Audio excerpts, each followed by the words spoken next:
যদি কোনো জখমে ব্যান্ডেজ বা কাপড় বাঁধা থাকে, মনে করেন আপনার হাতে বা শরীরের যে কোনো একটা অংশে আপনি কি হয়েছে, আপনার রোগ হয়েছে,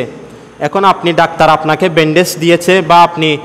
কোনো কাপড় দিয়ে বেঁধে দিয়েছেন, তাহলে সেক্ষেত্রে সেটা খোলা যদি কষ্টসাধ্য হয় গোসলের সময় বা আপনার জন্য কঠিন হয়, আপনার জন্য কষ্টসাধ্য হয়, তাহলে আপনার থেকে খুলতে হবে না। ওই যে অংশটা আপনি ব্যান্ডেজ করেছেন, যে অংশটা আপনি কাপড় দিয়ে বেঁধেছেন, সেই অংশের উপর আপনি মাসে করে দিবেন। তবে অনেকেই মনে করেন এখানে তার রোগ হয়েছে, এখানে ব্যান্ডেজ করবে, কিন্তু সে ব্যক্তি রোগ যেখানে হয়েছে এখানে ব্যান্ডেজ করে নাই, বরং পুরো অনেক অংশ নিয়ে সে বেঁধেছে, মানে তার রোগ হয়েছে এখানে, সে ব্যান্ডেজ করেছে এতটুকু। তো এখন শরীয়ত আপনাকে বলছে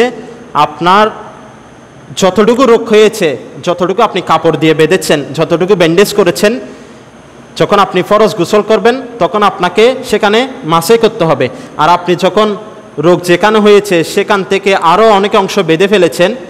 বাকি অংশগুলোতে যদি আপনি মাসে করেন সেক্ষেত্রে আপনার গোসল সহি হবে না, কারণ আপনার রোগ হয়েছে এক জায়গায়, আপনি বেঁধে ফেলেছেন অনেক জায়গা নিয়ে, সেজন্য এটা খেয়াল করবেন।